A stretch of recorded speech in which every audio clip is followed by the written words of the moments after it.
Oke, halo teman-teman, kembali lagi bersama saya Nelson di channel YouTube saya. Ya, jadi di kesempatan kali ini saya akan membahas mengenai pola makan asam lambung ya. Jadi pola makan ini adalah salah satu faktor kenapa penyakit asam lambung GERD teman-teman tidak kunjung sembuh ya. Jadi pola makan ini adalah salah satu faktor penting di luar pola pikir dan pola hidup yang baik. Jadi pola makan itu kebanyakan kenapa tidak kunjung sembuh karena ada dua hal teman-teman. Yang pertama, teman-teman betul-betul tidak menghindari makanan pantangan ya. Yang kedua itu adalah, teman-teman hanya sekedar makan.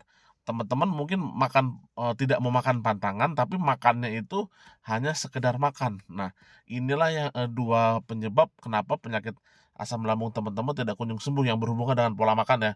Yang pertama, teman-teman tidak mantang sama sekali, dan kedua, teman-teman mantang, tapi hanya sekedar makan, ya. Jadi, 2 faktor ini sangat penting. Kalau pantangan makanan asam lambung ya, mungkin teman-teman sering mendengar ya, pedas, santan, makanan berlemak tinggi, minuman-minuman, soda dan lain sebagainya ya, makanan-makanan, minuman kemasan ya, itu adalah, makanan-makanan yang menjadi pantangan penderita asam lambung. Dan tapi ada teman-teman yang sudah memantang makanan, bagi penderita asam lambung, tapi hanya sekedar makan. Misalkan setiap hari hanya makan bubur sama tahu rebus. Nah, itu juga salah teman-teman ya. Jadi atau misalkan hanya makan bubur sama kuah sop tiap hari, itu juga salah. Kenapa salah? Karena pada dasarnya tubuh kita walaupun kita kena sakit asam lambung, tubuh kita tetap membutuhkan nutrisi atau gizi ya. Jadi nutrisi atau gizi ini fungsinya adalah untuk membantu teman-teman, untuk menyembuhkan penyakit teman-teman ya. Jadi ada pepatah mengatakan apa? Bahwa, makananmu itu adalah obatmu. Jadi dengan makanan-makanan yang bergizi, tubuh kita ini bisa melawan penyakit ya. Jadi pada dasarnya apabila teman-teman makan hanya sekedar makan, kekurangan nutrisi, tentunya tubuh tidak memiliki kekuatan untuk, melawan penyakit. Misalkan nih ada luka atau misalkan ada tukak di lambung ya.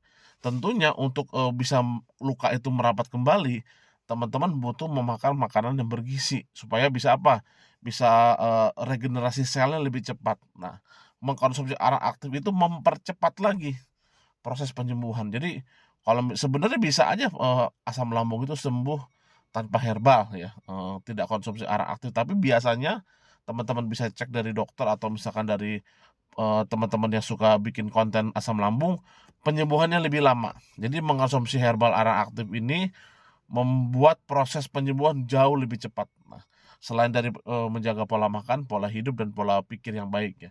Kita kembali lagi ke pola makan ya. Jadi teman-teman walaupun terkena penyakit asam lambung, teman-teman harus mencukupi gizi teman-teman, ya. Sering sekali di video-video sebelumnya saya jelaskan ya, tubuh kita membutuhkan 6 unsur gizi setiap hari ya. Protein itu terdapat dari apa? Dari semua jenis kacang-kacangan ya, seperti kacang hijau, kacang tanah, kacang kedelai, kacang merah, termasuk juga daging ya, ayam itu ada susu ya, telur, ya itu adalah jenis-jenis makanan yang mengandung protein ya. Kedua, lemak ya, lemak pun itu terdapat dari kacang-kacangan, daging, susu, dan telur ya. Terus berikutnya adalah, karbohidrat ya. Karbohidrat itu sumbernya apa? Jagung, singkong, ubi, talas, nasi ya, gandum ya. Itu adalah jenis-jenis makanan yang mengandung apa? Karbohidrat ya.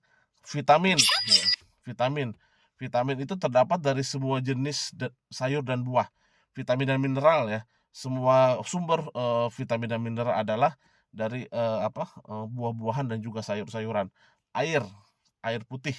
Jadi tentunya air putih itu harus cukup ya, dari WHO mengatakan, Badan Kesehatan Dunia, minimal 2 liter sehari. Jadi, kalau teman-teman yang sudah order arang aktif, saya tulis ada minum arang aktif, airnya itu sebenarnya bukan masalah berapa milihnya minum arang aktif airnya ya, tapi adalah supaya teman-teman mencukupi kebutuhan minum sehari itu sampai 2 liter, ya. Bagi perempuan mungkin yang pendek ya, maaf, yang posturnya kurang tinggi itu bisa minum, minimal 1 liter, tapi pada umumnya sangat dianjurkan konsumsi air putih itu minimal 2 liter sehari ya. Walaupun bagi yang seperti yang saya bilang kondisi tertentu 1,5 liter itu bisa yang paling minimum. Nah, jadi intinya, teman-teman harus makan makanan yang bergizi.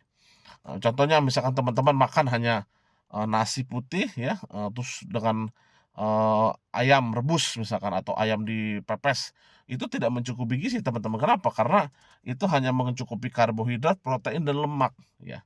Karbohidrat dari nasi, protein dan lemaknya itu dari apa? Dari dada ayam misalkan, seperti itu tidak mencukupi. Kenapa? Tubuh kita tidak mendapatkan apa? Tidak mendapatkan vitamin ya. Vitamin itu banyak ya, vitamin A, B, C, D itu semua hanya terdapat dari sayuran dan buahan, khususnya buah-buahan ya. Jadi tentunya kalau teman-teman tidak makan buah, waduh, nggak dapat vitamin, itulah yang menyebabkan bibir pecah-pecah, gampang, apa namanya, gampang sariawan, tenggorokan sering, apa namanya, kena sakit tenggorokan, itu karena kekurangan vitamin ya, terutama vitamin C. Mineral, ya mineral pun sama, itu untuk menstabilisasi, apa namanya, enzim dan juga supaya tekanan darah teman-teman, terkontrol, itu penting mineral ya. Mineral tuh banyak ya, kalium, kalsium, natrium, dan lain sebagainya ya. Jadi intinya 6 unsur gizi ini harus terpenuhi ya. Jadi, eee, ada teman-teman yang bilang, "Ah, saya cuman bisa makan 3 jenis buah," misalkan pepaya, pisang, dan anggur. Ya itu aja minimal untuk, dikonsumsi rutin setiap hari ya. "Ah, saya hanya bisa sayur," misalkan daun singkong sama daun kelor, ya itu aja dulu ya sambil, kita menunggu kondisi asam lambungnya sudah mendingan, baru kita boleh memulai jenis buah lain ya pelan-pelan atau sayur lain yang tadinya mungkin sempat tidak enak perutnya, kalau dikonsumsi teman-teman boleh coba. Tapi jangan buru-buru untuk makan pantangan teman-teman ya, sebisa mungkin kalau sudah hampir sembuh total atau sudah sembuh total, sesekali makan pantangan boleh hanya untuk kangen, itu pun hanya untuk kangen jangan sampai kalap ya. Jangan sampai teman-teman kembali ke pola makan yang menyebabkan teman-teman sakit asam lambung, itu tentunya akan kambuh.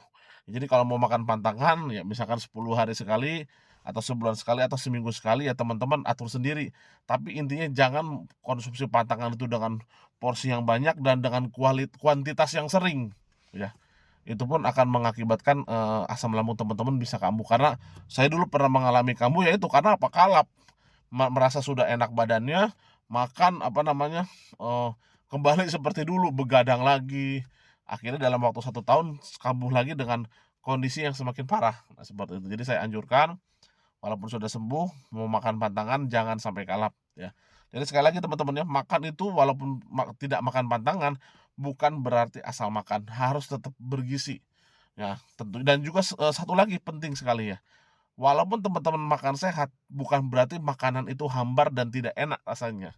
Ya, kebetulan kalau istri saya bisa memasak makanan tanpa minyak tapi enak, ya.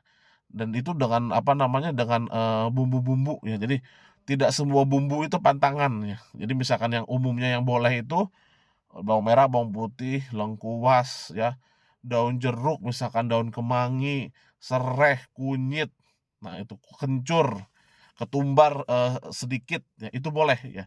Yang tidak boleh itu misalkan cabe ya, mungkin kalau cabe hijau teman-teman keluarin bijinya itu sedikit boleh, tapi jangan banyak, kambuh lagi. Tapi kalau yang sensitif sekali lambungnya, biasanya itu terasa walaupun hanya sedikit. Tapi kalau tidak terlalu sensitif, teman-teman bisa pakai cabai hijau, ya itu pun jangan setiap hari ya. Misalkan konsumsi aja seminggu 2 3 kali, misalkan dicampur dengan irisan tempe, dengan kecap. Kecap juga boleh teman-teman ya, tapi jangan banyak-banyak, secukupnya saja. Jadi intinya teman-teman bisa olah makanan itu menjadi enak ya. Bukan berarti, tidak makan pantangan, makanan cuman direbus pakai garam biasa, hambar, itu nggak bisa. Jadi pada saat tidak kita makannya tidak berselera, tentunya porsi makannya pun akan sedikit dan kalau kita tidak niat hatinya untuk makan dan di dalam tubuhnya pun tidak akan menjadi darah yang baik. Jadi sebaiknya teman-teman yang tidak bisa ya belajar ya bagaimana caranya masak walaupun sederhana, tapi enak ya.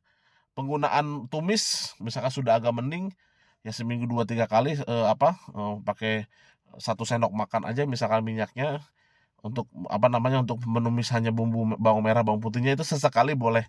Tapi kalau lagi parah saya anjurkan hanya beningan aja ya. Seminggu 2 minggu hanya beningan saja. Mungkin kalau udah minggu ketiga keempat sudah agak mendingan ya, itu bisa, tumisan sesekali. Tapi saya anjurkan proses menggoreng kalau walaupun sudah sembuh total, sangat diminimalisir ya, karena apa, bisa dibilang hampir semua jenis, penyakit itu pantangannya makanan gorengan. Karena apa? Itu lemak jenuhnya itu terserap di dalam, makanannya itu. Misalkan tempe goreng ya lemaknya itu diserap di tempe, ayam goreng diserap di ayam, ya seperti itu ya. Jadi sekali lagi teman-teman ya, bagi penderita asam lambung, jangan lupa menjaga pantangan dan juga apa, jangan, asal makan ya. Jadi tetap makanan harus bergizi, harus ada karbohidrat, protein, eee, lemak, vitamin, mineral, dan air putih yang cukup ya, oke. Sampai sini dulu ya, bagi teman-teman saya hanya informasi sedikit ya, bagi yang pesan arang aktif COD ya sebisa mungkin, ya saya terima kasih kepada teman-teman yang sudah amanah membayar COD ya. Tapi bagi teman-teman yang kadang-kadang memang ada kurirnya yang tidak amanah ya, yang mungkin karena kondisi jauh, kurir tidak amanah, malas, akhirnya menjadi retur. Nah, itu salah kurir. Tapi ada juga beberapa pelanggan yang membatalkan seenaknya ya.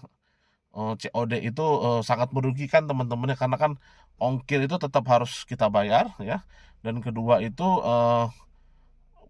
paket itu kalau sudah bolak-balik itu biasanya keadaannya tidak baik dan tidak bisa dijual lagi tentunya. Jadi sebisa mungkin kalau yang pesan COD, kadang saya juga harus bayar pegawai dan lain sebagainya, sebisa mungkin, jangan diretur ya, atau jangan seenaknya dibatalkan. Dan kedua, sekali lagi kalau ada keterlambatan pengiriman, ya itu kadang-kadang dari pihak ekspedisi ya, bukan dari kami, karena kami hanya mengirimkan. Kadang-kadang memang yang membuat lambat itu biasanya ya, overload ya, atau misalkan ada hambatan, tertahan paketnya. Tapi ya saya usahakan pengiriman secepat mungkin, barang sebaik mungkin ya, supaya, teman-teman terpuaskan ya, bagi pelanggan-pelanggan arang aktif ya, oke. Bagi yang mau konsultasi nggak usah ragu-ragu teman-teman ya, bisa di WA saja, ya di 0812 2026 9210 ya, Nelson Arang Aktif. Nggak perlu ragu-ragu, WA saja. Sebisa mungkin jangan, komentar di YouTube kalau mau konsultasi ya, karena apa, jarang terbaca ya, kadang-kadang setahun kemudian baru terbaca ya. Jadi kalau untuk konsultasi yang khusus, menanya misalkan pantangannya apa aja, nah itu sebisa sebaiknya di WA ya. Tapi kalau misalkan mau nanya yang belum tahu eee, apa, eee, menanya bagaimana cara pesannya, itu di YouTube nggak apa-apa. Tapi kalau untuk mulai, konsultasi penyakit sebaiknya, di itu ya, di WA ya. Karena apa, supaya leluasa ya, balasnya juga enak, bisa panjang, dan komentar teman-teman bisa terbaca ya, oke. Kalau mau pesen arang aktif ya bisa di WA 0812 2026 9210. Oke, selamat pagi teman-teman.